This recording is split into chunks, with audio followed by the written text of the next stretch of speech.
তো মুহররম মাসের 10 তারিখ, আশুরা মানে দশম, 10th, আরবিতে 10-এর আরবি হচ্ছে আশারা, 10। ওইটাকে যখন দশম যুক্ত করা হয়েছে তখন আরবিতে হচ্ছে আশুরা, দশম দিন, 10 থেকে দশম। তাহলে আশারা থেকে আশুরা, 10 থেকে দশম, মুহররম মাসের দশম দিন। তো মুহররম মাসের দশম দিনের কি গুরুত্ব? এমনি অসংখ্য জয়ীফ হাদিস আছে, জাল হাদিস আছে যে সব কিছুই মুহররম মাসের 10 তারিখ। আল্লাহ পৃথিবী সৃষ্টি করেছে এই দিনে, পৃথিবী ধ্বংস হবে এই দিনে, আদম সৃষ্টি করেছেন এই দিনে, এরকম অসংখ্য কিছু রিওয়ায়াত আছে যেগুলো সরাসরি নির্ভরযোগ্য সূত্রে প্রমাণিত নয়। নির্ভরযোগ্য সূত্রে প্রমাণিত কি? নির্ভরযোগ্য সূত্রে প্রমাণিত একটাই, সেটা হচ্ছে ইয়াউমা নাজাল্লাহু সুবহানাহু তাআলা ইয়া বানি ইসরাঈল যকুরু নি'মাতি আল্লাতী আন'আমতু আলাইকুম, হে বানু ইসরাইল স্মরণ করো আমার নিয়ামতের কথা। ওয়াইজ নাজ্জাইনাকুম মিন আলি ফিরআউন ইয়াসুমুনাকুম সুআল আযাব ইউযাব্বিহুনা আবনাআকুম ওয়া ইস্তাহইয়ুনা নিসাআকুম ওয়া ফী যালিকুম বালাউম মির রাব্বিকুম আযীম। স্মরণ করো সেই দিনের কথা যেই দিন আমি তোমাদের ফিরআউন থেকে মুক্তি দিয়েছিলাম। ফিরআউন কি করতো? ইয়াসুমুনাকুম সুআল আযাব, নিকৃষ্ট আযাব দিত তোমাদের। কিভাবে আযাব দিত? ইউযাব্বিহুনা আবনাআকুম, তোমাদের ছেলে সন্তানদের জবাই করতো। ওয়া ইস্তাহইয়ুনা নিসাআকুম, তোমাদের মেয়েদের বাঁচিয়ে রাখতো। কি দয়ায় বাঁচিয়ে রাখতো মেয়েদের? না, একদিকে পুরুষকে হত্যা করা হচ্ছে, আর একদিকে পরিবারের সম্মান, মেয়েদেরকে বাঁচিয়ে রাখা হচ্ছে দাসত্ব করার জন্য, প্র্যাকটিক্যাল দাসত্ব করার জন্য, আর পুরুষদেরকে হত্যাই করা হচ্ছে। তাহলে মেয়েদেরকে বাঁচিয়ে রাখা হচ্ছে লাঞ্ছনা, যে একটা জাতির লাঞ্ছনা এবং একটা পরিবারের লাঞ্ছনার সবচেয়ে বড় আলামত যে ওই বাড়ির স্ত্রী, ওই বাড়ির মেয়ে, ওই বাড়ির মা মানুষের দাস, মানুষের দাস।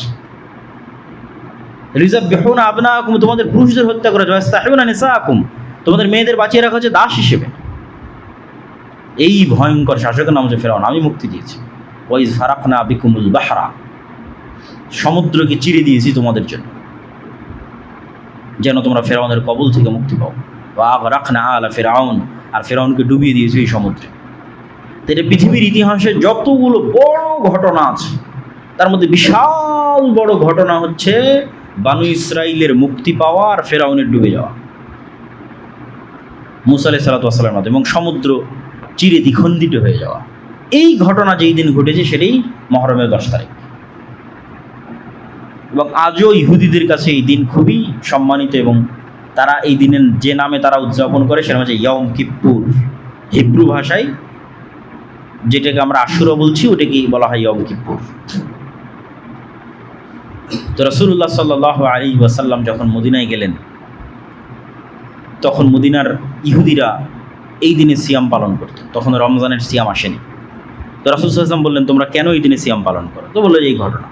আল্লাহ নবী বললেন, ফানাহনু আহাক্কু আউলা বিমূসা মিনকুম, বলছে মুসার খুশিতে খুশি হওয়ার হকদার তোমাদের চাইতে আমি বেশি। কেন? মুসা যেই তাওহীদের দাওয়াত দিত, যেই সিরাতে মুস্তাকিমের দাওয়াত দিত, এবং যেই ধারাবাহিক নবুয়তের ধারাবাহিকতায় মুসা, তারপরে আরও পরে ঈসা আলাইহিস সালাতু ওয়াস সালাম, সেই ধারাবাহিকতায় আমি মুহাম্মদ সাল্লাল্লাহু আলাইহি ওয়াসাল্লাম। তাহলে মূলত মুসা আলাইহিস সালাতু ওয়াস সালামের সকল কষ্টে কষ্ট পাওয়ার এবং সকল খুশিতে খুশি হওয়ার মূল হকদার হচ্ছে আমি। কেন? তোমরা এখন নামে মুসা আলাইহিস সালাতু ওয়াস সালামের অনুসারী, কিন্তু কাজে পথভ্রষ্ট, অভিশপ্ত। তো রাসূল সাল্লাল্লাহু আলাইহি ওয়াসাল্লাম সিয়াম পালন করলেন, এবং ইহুদিদের বিরোধিতার খাতিরে একদিন আগে অথবা একদিন পরে আরেকটা সিয়াম দিনে অতিরিক্ত করে দিলেন। 10ম দিনের আগে 9 তারিখ অথবা 10ম দিনের পরে 11 তারিখ, যাতে আহলে কিতাব তথা ইহুদিদের থেকে মুসলমানের ইবাদত একটু হলেও আলাদা হয়। তো রাসূলুল্লাহ সাল্লাল্লাহু আলাইহি ওয়াসাল্লাম দুটো হাদিস, আফজালুস সিয়াম বা'দা রমাদান শাহরুল্লাহিল মুহররম, রমাজানের পরে আল্লাহর নিকটে সবচেয়ে শ্রেষ্ঠ সিয়াম হচ্ছে মুহররম মাসের সিয়াম। আর আরেকটা হাদিসে রাসূল সাল্লাল্লাহু আলাইহি ওয়াসাল্লাম বলেন, সিয়াম ইয়াউমা আশুরা আহতাসিবু আলাল্লাহ আন ইউকাফিরা সানাতাল্লাতী ক্বাবলাহ। আমরা কিছুদিন পূর্বে আরাফার সিয়াম রেখেছিলাম 1 বছর আগের এবং 1 বছর পরের গুনাহ, আর রাসূল সাল্লাল্লাহু আলাইহি ওয়াসাল্লাম এটাতে বলছেন আশুরাতে 1 বছর পূর্বের গুনাহ। আল্লাহ সুবহানাহু ওয়া তাআলা আশুরার একদিন সিয়ামে মানুষের 1 বছরের পূর্বের গুনাহ ক্ষমা করে দেবেন। কিন্তু দুঃখের বিষয় হচ্ছে এই আশুরাকে নিয়ে আমাদের সমাজে অনেক আকীদাগত বিভ্রান্তি আছে। আর এই বিভ্রান্তির একটা ঘটনাও আছে কাকতালীয়, সেটি হচ্ছে হোসাইন রাদিয়াল্লাহু তাআলা আনহুর মৃত্যু। হাসান এবং হোসাইন রাদিয়াল্লাহু তাআলা আনহুমার প্রতি ভালোবাসা ইমানের অঙ্গ, আলী রাদিয়াল্লাহু তাআলা আনহুর প্রতি ভালোবাসা ইমানের অঙ্গ, সকল সাহাবীদের প্রতি ভালোবাসা ইমানের অঙ্গ। আল্লাহর নবীর পরিবার পরিজনের প্রতি বিদ্বেষ পোষণ করা কাফের হওয়ার আলামত, মুনাফিক হওয়ার আলামত। কিন্তু মুহাম্মদ সাল্লাল্লাহু আলাইহি ওয়াসাল্লামকে যেমন যিশু খ্রিস্টের জায়গায় বসানো যাবে না, ঠিক তেমনি মুহাম্মদ সাল্লাল্লাহু আলাইহি ওয়াসাল্লামের কোনো সাহাবীকেও যিশু খ্রিস্টের জায়গায় বসানো যাবে না। যিশু খ্রিস্টকে তথা ঈসা আলাইহিস সালাতু ওয়াস সালামকে খ্রিস্টানরা কোথায় বসিয়েছে? এমন উঁচুতে নিয়ে চলে গেছে যে সারা পৃথিবীর সব মানুষের গুনাহ নিয়ে ঈসা আলাইহিস সালাতু ওয়াস সালাম মারা গেছে, নাউজুবিল্লাহ। এই জন্য ঈসা আলাইহিস সালাতু ওয়াস সালামের মৃত্যুকে উদযাপন করা, কাছাকাছি ওই সেম থিওরিতে চলে গেছে একদল বিভ্রান্ত মুসলমান হুসাইন রাদিয়াল্লাহু তাআলা আনহুর মৃত্যুকে নিয়ে। অথচ হুসাইন রাদিয়াল্লাহু তাআলা আনহুর চেয়ে অবশ্যই শ্রেষ্ঠ আশারায়ে মুবাশশার বিল জান্নাহ, জান্নাতের সুসংবাদপ্রাপ্ত 10 জন সাহাবী। অন্তত তার নিজের পিতা আলী রাদিয়াল্লাহু তাআলা আনহু তো অবশ্যই শ্রেষ্ঠ। তো যারা জান্নাতের সুসংবাদ প্রাপ্ত এবং তাদের মধ্যে যে 4 জন খলিফা, তাদেরকেও অনেককেই হত্যা করা হয়েছে। ওমরকে হত্যা করা হয়েছে, ওসমানকে হত্যা করা হয়েছে রাদিয়াল্লাহু তাআলা আনহু। তাদের হত্যা উম্মতে মুহাম্মাদির জন্য যতটা ক্ষতিকর, ওই সময়ের জন্য যতটা ব্যথার, দুঃখের এবং কষ্টের ছিল, হুসাইন রাদিয়াল্লাহু তাআলা আনহুর হত্যাও দুঃখের এবং কষ্টের, কিন্তু তুলনা করা সম্ভব নয়। তাহলে হুসাইন রাদিয়াল্লাহু তাআলা আনহুর হত্যায় যদি শোক পালন করতে হয়, তাহলে আবু বকর, ওমর, উসমান, আলীর হত্যাতেও তো তার চেয়ে বেশি শোক পালন করতে হবে। আর তার চেয়ে বেশি শোক পালন করতে হবে মুহাম্মদ সাল্লাল্লাহু আলাইহি ওয়াসাল্লামের মৃত্যুতে। কিন্তু ইসলাম তো শোকের ধর্মই নয়, ইসলাম শোকের দিন নয়। সর্বোচ্চ স্বামীর মৃত্যুতে মানুষ শোক পালন করতে পারে 4 মাস 10 দিন, সর্বোচ্চ।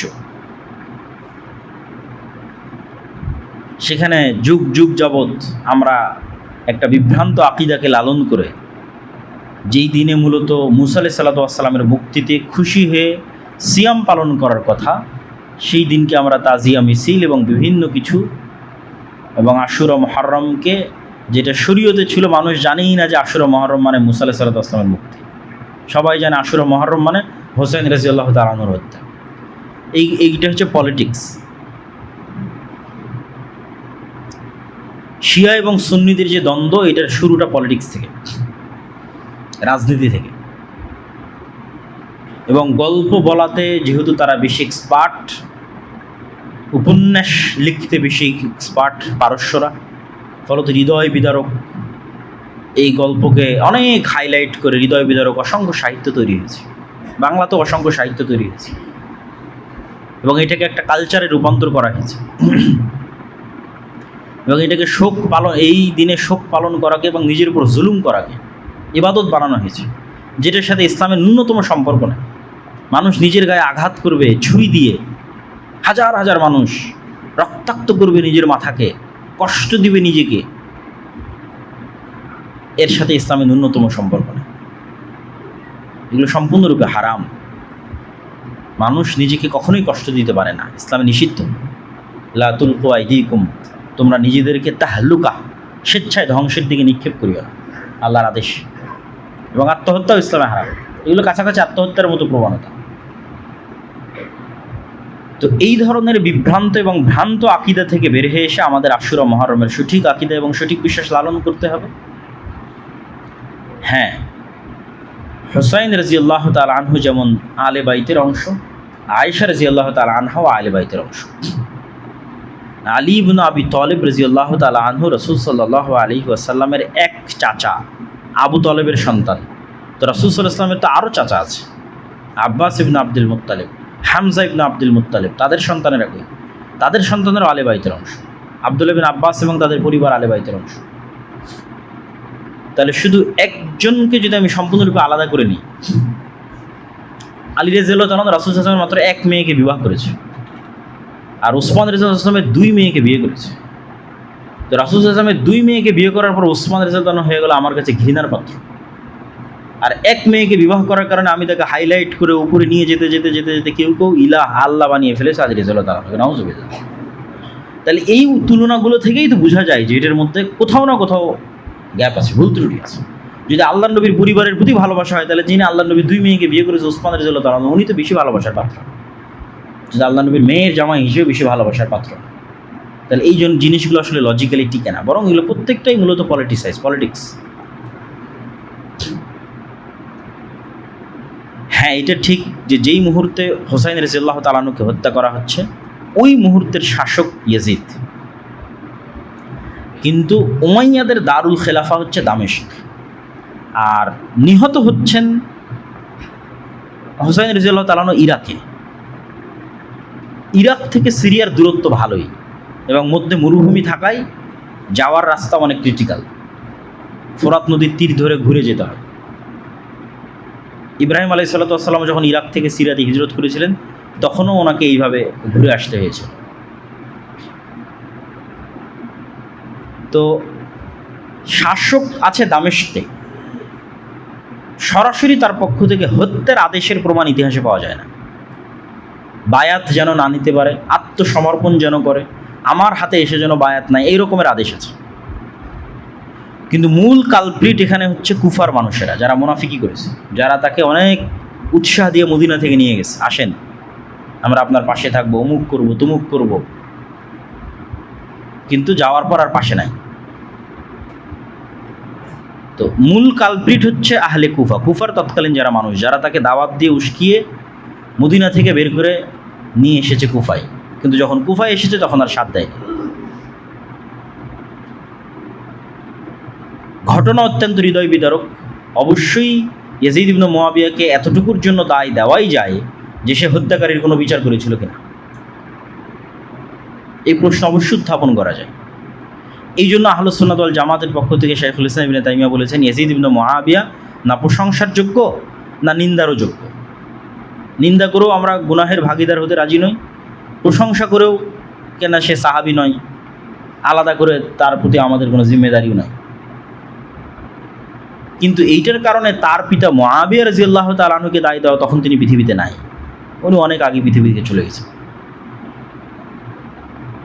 মুআবিয়া রাদিয়াল্লাহু তাআলা আনহু আর এক সাহাবীর সন্তান, যে আবু সুফিয়ান, মুআবিয়া ইবনে আবি সুফিয়ান। আবু সুফিয়ান হচ্ছে আবু জাহালের পরে মক্কার কুরাইশদের নেতা। আবু সুফিয়ান রাদিয়াল্লাহু তাআলা আনহু মক্কা বিজয়ের সময় ইসলাম গ্রহণ করে।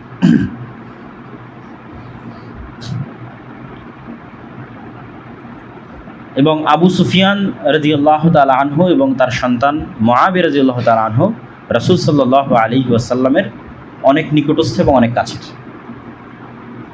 যারাই পূর্বে কাফের থেকে মুসলমান হয়েছে তাদের কারো প্রতি বিদ্বেষ রাখার সুযোগ নাই, তার পূর্বের কাফের অবস্থার কারণে। কী জন্য সুযোগ নাই? ওমর রাদিয়াল্লাহু তাআলা আনহু তো পূর্বে কাফের ছিলেন, মুশরিক ছিলেন, রাসূল সাল্লাল্লাহু আলাইহি ওয়াসাল্লামের শত্রু ছিলেন। খালিদ বিন ওয়ালিদ এক যুদ্ধে মুহাম্মদ সাল্লাল্লাহু আলাইহি ওয়াসাল্লামের বিরুদ্ধে বিজয় অর্জন করেছে, উহুদের যুদ্ধে। পরে খালিদ বিন ওয়ালিদ তো সব যুদ্ধে মুসলমানদের নেতৃত্ব দিয়েছে। আজ যতদূর পর্যন্ত মুসলমানদের সীমানা সবই খালিদ বিন ওয়ালিদের অবদান। তাহলে যেই কারণে আপনি ওমর রাদিয়াল্লাহু তাআলা আনহুকে ঘৃণা করতে পারেন না, খালিদ বিন ওয়ালিদকে পারেন না, ওই কারণে আবু সুফিয়ান এবং মুআবিয়া বিন আবু সুফিয়ানকে পারেন না। বরং ঘৃণা করা তো বহু দূরের কথা, ঘৃণা রাখলে মানুষ কাফের হয়ে যেতে পারে। এই জন্য একটা প্রশ্নের উত্তরে একজন সালাফ বলেছেন যে ওমর ইবনে আব্দুল আজিজ বেশি শ্রেষ্ঠ না মুআবিয়া ইবনে আবি সুফিয়ান বেশি শ্রেষ্ঠ? কেন ওমর ইবনে আব্দুল আজিজের শাসনকালকে মানুষ খোলাফায়ে রাশেদার শাসনকালের সাথে তুলনা করত, অথচ ওমর ইবনে আব্দুল আজিজ সাহাবী নয়, উমাইয়া খেলাফতের একজন শাসক। তখন একজন সালাফে সালিন উত্তরে বলেছেন যে ওমর ইবনে আব্দুল আজিজের সারা জীবনের আমল আর মুআবিয়া ইবনে আবি সুফিয়ানের একটা সিজদা যারা রাসূল সাল্লাল্লাহু আলাইহি ওয়াসাল্লামের সাথে দিয়েছে, দুইটার তুলনা হবে না। সাহাবীদেরকে ওই সর্বোচ্চ মর্যাদার জায়গাতেই রাখতে হবে। ফলত এই নিকৃষ্ট পলিটিক্সের মধ্যে ঢুকে ঈমান হারানো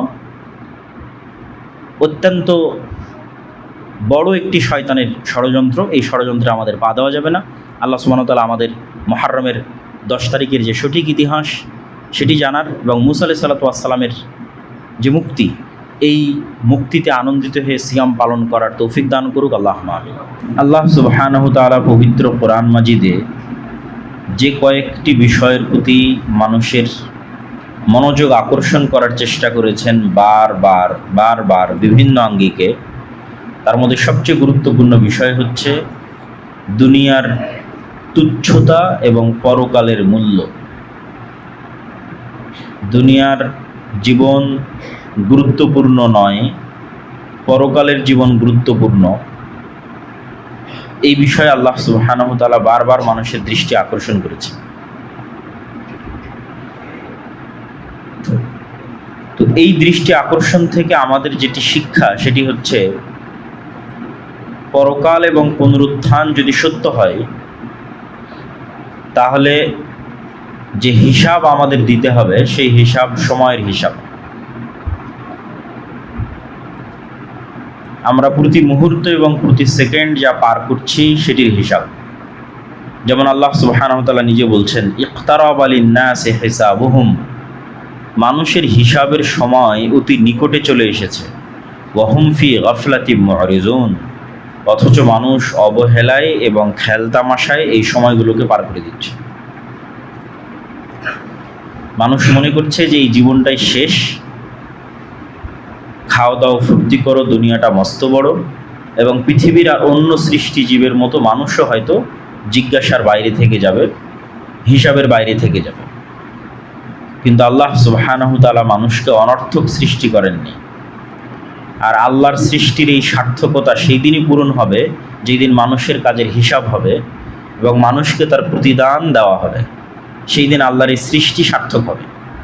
নাহলে আমরা যে মানুষ, আল্লাহর শ্রেষ্ঠ সৃষ্টি, এটি সার্থক হবে না। তো এই সময়ের গুরুত্ব সম্পর্কে আল্লাহ সুবহানাহু ওয়া তাআলা নিজেও, আমাদের সবার একটি সূরা মুখস্থ আছে, সূরাতুল আসর, ওয়াল আসর ইন্নাল ইনসানা লাফি খুসর, শপথ সময়ের, নিশ্চয় প্রত্যেক মানুষ সময় নষ্ট করে। আমি এই আয়াতের এই অর্থ করি, যদিও আয়াতের শাব্দিক অর্থ হচ্ছে শপথ সময়ের, নিশ্চয় প্রত্যেক মানুষ ক্ষতির মধ্যে নিমজ্জিত। আর আমি কি বললাম? শপথ সময়ের, নিশ্চয় সকল মানুষ সময়ের বিষয়ে ক্ষতির মধ্যে নিমজ্জিত, মানে সময় নষ্ট করতেছে। ইল্লাল্লাযীনা আমানু ওয়া আমিলুস সালিহাত, সময় কাদের নষ্ট হচ্ছে না? যারা ঈমান আনয়ন করেছে, সৎ কাজে সময়কে কাজে লাগাচ্ছে। ওয়া তাওয়াসাউ বিল হাক্কি ওয়া তাওয়াসাউ বিস সবর, পরস্পরকে সত্যের আদেশ দিচ্ছে এবং ধৈর্যের আদেশ দিচ্ছে, তাদের সময় নষ্ট হচ্ছে না। এবং একই কথা রাসূলুল্লাহ সাল্লাল্লাহু আলাইহি ওয়াসাল্লাম হাদিসে বলেছেন যে আদ-দুনিয়া ওয়া মা ফিহা কুল্লুহা মালউনা, দুনিয়া এবং দুনিয়ার মধ্যে যা কিছু আছে সবই অভিশপ্ত। অতটুকু অভিশাপের বাইরে তথা অতটুকু সময় কাউন্ট হবে, গণা হবে যতটুকু আল্লাহর জন্য। তার মানে কি আপনার ব্যবসা বাণিজ্য এগুলোও অভিশপ্ত? না, শুধু নিয়ত ঠিক থাকলে ওগুলোও কাউন্ট হবে। আপনার স্ত্রী, পুত্র, সন্তান, সন্ততির সাথে কাটানোর সময়, ব্যবসা বাণিজ্য, ক্যারিয়ার, চাকরি ক্ষেত্রে কাটানোর সময়, এমনকি ঘুমানোর সময়, সব সময় কাউন্ট হবে, গণনার মধ্যে আসবে, কার্যকর হবে, অ্যাক্টিভ থাকবে, যদি সেগুলোর নিয়ত বিশুদ্ধ থাকে, কাজ সৎ থাকে। নাহলে দেখা যাবে জীবন পার করেছি 60 বছর, কিন্তু কিয়ামতের মাঠে দেখা যাচ্ছে যে আমার জীবন মাত্র 1 ঘন্টা অথবা 10 মিনিট। কেননা ওই একটা ঘন্টাই আসলে আমি আল্লাহর জন্য ব্যয় করেছিলাম। এই জন্য সময় খুবই ভয়ঙ্কর। এই জন্য ইসলামে প্রত্যেকটা আমল এবং প্রত্যেকটা ইবাদত সময়ের সাথে সূক্ষ্ম থেকে সূক্ষ্মভাবে কানেক্টেড। আর কোনো দিন, আর কোনো ধর্ম, আর কোনো রিলিজিয়ান পৃথিবীতে এতটা টাইম কানেক্টেড, টাইম ওরিয়েন্টেড নয়, সময় কেন্দ্রিক নয়। সাহারি, ইফতারি একদম ঘড়ি ঘন্টা ধরে এক্সাক্ট টাইমে হতে হবে। 5 ওয়াক্ত সালাত ঘড়ি ঘন্টা মিনিট সেকেন্ড ধরে একদম এক্সাক্ট টাইমে হতে হবে। আমরা রমজানের কথা বলি, আর যত আমাদের ঈদের সালাত বলে যা আছে সব কিছু টাইম কানেক্টেড এবং টাইম ওরিয়েন্টেড। তথা আমরা যদি সময়কে একটা একমুখী সরল পথ হিসেবে কল্পনা করি, যে সময় একটা একমুখী সরল পথ, তাহলে ওই সময়ের মধ্যে মূলত আমরা ইবাদতগুলোকে ঢুকাচ্ছি। ওই সময়টাই মূলত আমার লাইফ। সময় পার হচ্ছে, ওর মধ্যে আমরা আমাদের কথা, কাজ, আমাদের ইবাদত, আমল, আখলাক সব ঢুকাচ্ছি। আর যখন ঢুকাচ্ছি না তখন ওই সময় তো পার হয়ে গেছে, ওই সময় তো সেফ অবস্থায় আছে। ফলত ওই সময় আর তো আমি কিছু ঢুকাতে পারলাম না। যে সময় সালাত ঢুকানোর কথা ছিল ওই সময় তো আর কিছু ঢুকলো না, ফাঁকা চলে গেল। কিন্তু সময় তো অক্ষত। তো আল্লাহ সুবহানাহু ওয়া তাআলা পবিত্র কোরআন মাজিদের বিভিন্ন আয়াতে মানুষ দুনিয়ায় খেলতামাশায় মত্ত থাকবে এবং শয়তান মানুষকে খেলতামাশায় মত্ত রাখবে, এটির দিকেও ইঙ্গিত করেছেন। মানুষের সময় নষ্ট করাবে, এটার দিকেও ইঙ্গিত করেছেন। যেমন আল্লাহ সুবহানাহু ওয়া তাআলা বলেন, ফাখালাফা মিন বা'দিহিম খালফুন। সূরা মারিয়ামে যেখানে আল্লাহ এই আয়াত বলছেন, এই আয়াতের পূর্বে অসংখ্য নবীর ধারাবাহিক সংক্ষিপ্ত জীবনী আছে। নূহ, হুদ, সালেহ, ইব্রাহিম, লূত, মূসা, ঈসা, অনেক নবীর নাম নিয়ে সংক্ষিপ্ত ধারাবাহিক জীবনীর পর এবার আল্লাহ বলছেন, ফাখালাফা মিন বা'দিহিম খালফুন। এদের পরে এমন প্রজন্ম আসলো, তথা প্রত্যেক নবীর পরে এদের পরে এমন প্রজন্ম আসলো, আদাউস সালাত, যারা সালাতকে নষ্ট করে দিল, সালাতের গুরুত্ব তাদের কাছে থাকলো না। ওয়াত্তাবাউশ শাহওয়াত, এবং নিজের মনের প্রবৃত্তির অনুসরণ করলো, আল্লাহর কথা শুনলো না।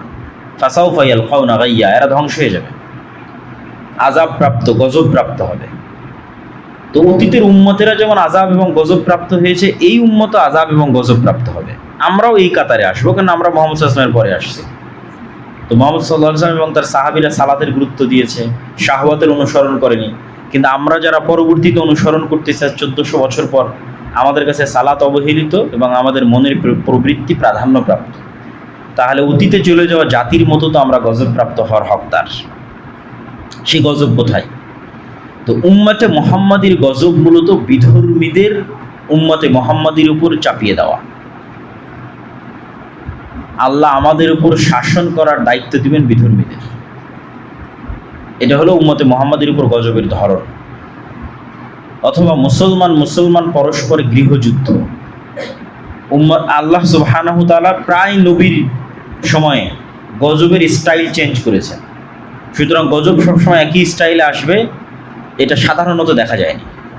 নূহ আলাইহিস সালাতু ওয়াস সালামকে বন্যায়, তো লূত আলাইহিস সালাতু ওয়াস সালামকে তো বন্যায় নয়। পরবর্তীতে আর কোনো নবীর ক্ষেত্রে বন্যা আসেনি, মানে গজবের ফরম্যাটে বন্যা আসেনি। লূত আলাইহিস সালাতু ওয়াস সালামকে শহর উল্টিয়ে দেওয়া হয়েছে। পরবর্তী আর কোনো নবীর গজবের ক্ষেত্রে এই ফরম্যাট আসেনি।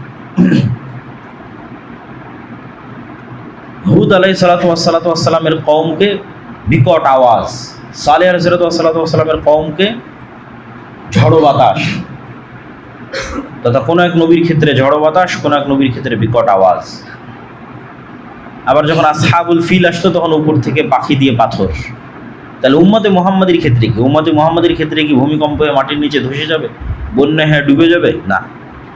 উম্মতে মুহাম্মাদির ক্ষেত্রে আযাবের ফরম্যাট হচ্ছে বিধর্মীরা আপনাকে শাসন করবে, অথবা আমরা নিজেরা গৃহযুদ্ধ করে পরস্পরকে হত্যা করব। এই আযাব কেন আসবে? আদাউস সালাত, যখন সালাত অবহেলিত হবে, মনের প্রবৃত্তির অনুসরণ হবে। আল্লাহ সুবহানাহু ওয়া তাআলা আরেক আয়াতে বলেন, ওমিনান নাসি মান ইয়াশতারি লাহওয়াল হাদিস লিউদিল্লা আন সাবিলিল্লাহ।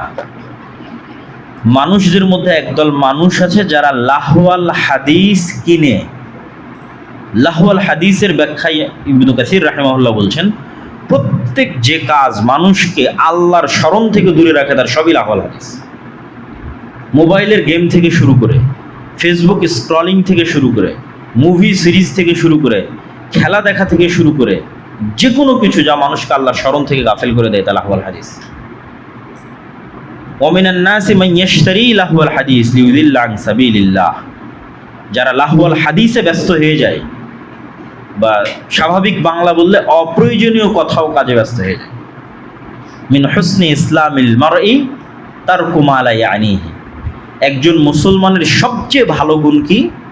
যা অপ্রয়োজনীয় তা পরিত্যাগ করে দিবে। কথা অপ্রয়োজনীয় বাদ বলবে না, গীবত, তোহমত, অপবাদ, আড্ডা, কমেন্ট, ফেসবুক অপ্রয়োজনীয় বাদ দিয়ে দিবে। যেটা শোনা অপ্রয়োজনীয় সেটা বাদ দিয়ে দিবে, যেটা দেখা অপ্রয়োজনীয় সেটা বাদ দিয়ে দিবে।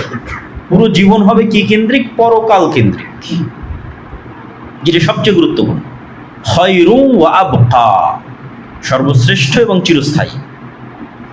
ওই জীবন তৈরিতে ফোকাস থাকবে, যে আমার পরকালীন জীবন আমি বিল্ড আপ করতেছি, তৈরি করতেছি। এখানে আরো একটা জিনিস আমরা এই আলোচনার সাথে সম্পৃক্ত করতে চাই, সেটি হচ্ছে মানুষ সৃষ্টির পিছনে আল্লাহর তাৎপর্য, মহত্ব, ইচ্ছা এবং উদ্দেশ্য। وَإِذْ قَالَ رَبُّكَ لِلْمَلَائِكَةِ إِنِّي جَاعِلٌ فِي الْأَرْضِ خَلِيفَةً قَالُوا أَتَجْعَلُ فِيهَا مَن يُفْسِدُ فِيهَا وَيَسْفِكُ الدِّمَاءَ وَنَحْنُ نُسَبِّحُ بِحَمْدِكَ وَنُقَدِّسُ لَكَ। আল্লাহ ফেরেশতাদের ডেকে বললেন, আমি পৃথিবীতে নতুন প্রতিনিধি তৈরি করতে চাই, পৃথিবীর প্রতিনিধি, পৃথিবীর দায়িত্বশীল। এতদিন পৃথিবীর প্রতিনিধি ছিল জিনেরা। তো ফেরেশতারা বললেন, আপনি পৃথিবীতে এমন দায়িত্বশীল পাঠাবেন যারা আবারও ফিতনা, ফাসাদ, রক্তপাত ঘটাবে, জিনদের মতো। আল্লাহ বললেন, অথচ আমরা আপনার তাসবিহ এবং তাহলিল পাঠ করছি। তাসবিহ এবং তাহলিল পাঠ তো আমরা করছি, তাহলে নতুন সৃষ্টির কি প্রয়োজন? আল্লাহ বললেন, আমি যা জানি তোমরা তা জানো না। তো তারপরের ঘটনা আপনাদের জানা, সেই ঘটনার সামারি কি? আল্লাহ সুবহানাহু ওয়া তাআলা মানুষকে জ্ঞান দিলেন, স্বাধীন ইচ্ছা শক্তি দিলেন। এই জ্ঞান আর এই স্বাধীন ইচ্ছা শক্তির মাধ্যমে মানুষ পৃথিবীর আর অন্য সকল সৃষ্টি জীব থেকে আলাদা হয়ে গেল। এটাই মানুষকে পশু থেকে আলাদা করে। মানুষ যদি শুধু খায়, ঘুমায় এবং খেলতামাশায় মত্ত থাকে, তাহলে ওই মানুষ এবং আর একটা পশুর মধ্যে কোনো পার্থক্য নেই। একটা গরু, একটা ছাগল, একটা কুকুর এবং একটা শ্রীগালের মধ্যে কোনো পার্থক্য নেই। পার্থক্য তখনই তৈরি হবে যখন আমরা এই আল্লাহর সৃষ্টি রহস্যকে মাথায় রাখবো, যে জ্ঞান এবং স্বাধীন ইচ্ছা শক্তির মাধ্যমে মানুষ কুকুরের থেকে আলাদা, মানুষ শ্রীগালের থেকে আলাদা, গরুর থেকে আলাদা। কেন? মানুষকে জ্ঞান দেওয়া হয়েছে, স্বাধীন ইচ্ছা শক্তি দেওয়া হয়েছে। এই জ্ঞান এবং স্বাধীন ইচ্ছা শক্তিকে কাজে লাগিয়ে মানুষ সবচেয়ে নিকৃষ্ট হতে পারে, আবার এই জ্ঞান এবং স্বাধীন ইচ্ছা শক্তিকে কাজে লাগিয়ে মানুষ ফেরেশতাদের চেয়েও শ্রেষ্ঠ হতে পারে। জিনদের চাইতে, ফেরেশতাদের চাইতে, পৃথিবীর সকল সৃষ্টিজীবের চেয়ে শ্রেষ্ঠ হতে পারে, যখন সে আল্লাহ সুবহানাহু ওয়া তাআলার ওই দায়িত্বের সাথে নিজেকে অ্যালাই করে, যে আমি আসলেই আল্লাহ সুবহানাহু ওয়া তাআলা আমাকে পৃথিবীর দায়িত্ব দিয়েছে, আমি সেই দায়িত্বপ্রাপ্ত, আমার জীবনের একটা উদ্দেশ্য আছে। এবং এই দায়িত্বের সবচেয়ে বড় প্রমাণ কি? আল্লাহ সুবহানাহু ওয়া তাআলা আসমান এবং জমিন এবং তার মধ্যে যা কিছু আছে সব কিছুকে মানুষের অধীনস্থ করে দিয়েছে। সুবহানাল্লাযী সাখখারা লানা হাযা, আমাদের অধীনস্থ। আসমান বৃষ্টি বর্ষণ করে আমাদের জন্য, জমিন ফসল উৎপাদন করে আমাদের জন্য, নদী প্রবাহিত হয় আমাদের জন্য, মৌমাছি মধু সংগ্রহ করে আমাদের জন্য। আমাদের আশেপাশে যা আছে সব আমাদের সেবা এবং আমাদের খেদমতে নিয়োজিত। কেন? আমরা এই পৃথিবীর দায়িত্বশীল, পৃথিবীর দায়িত্বপ্রাপ্ত, পৃথিবীর নেতা। এই সব সৃষ্টি আমাদের কাছে আমানত। তো এই যে আল্লাহ সুবহানাহু ওয়া তাআলার মহৎ উদ্দেশ্য এবং তাৎপর্য, এইটার শত্রু হচ্ছে ইবলিস। সে চায় মানুষকে তার মৃত্যুর কথা ভুলিয়ে দিতে, পরকালের কথা ভুলিয়ে দিতে এবং আল্লাহর স্মরণ থেকে মানুষকে গাফিল করে দিতে। এবং আজকের যুগে আপনি চিন্তা করেন, আপনি ইউরোপ, আমেরিকা ঘোরেন অথবা যে কোনো বিশ্বের যে কোনো জায়গায় যান, যে ইবলিস যে সাকসেসফুলি মানুষকে রব্বুল আলামিন থেকে ডিসকানেক্ট করে দিয়েছে। পৃথিবীর প্রত্যেকটা ধর্ম আজকে ধুকে ধুকে মরতেছে, ইসলাম ছাড়া। কেউ যায় না চার্চে, কয়জন যায়? কেন? শয়তান এমন সব টেকনোলজি এবং স্ট্র্যাটেজি তাদের হাতে উঠিয়ে দিয়েছে যে জীবনেও কোনোদিন না মরা পর্যন্ত মরার কথা স্মরণ হবে না। জুয়া, মদ, আড্ডা, নেশা, মোবাইল, মুভি, ইন্টারনেট, খেলা, অসংখ্য কিছু, সবসময় প্রতিনিয়ত ব্যস্ত।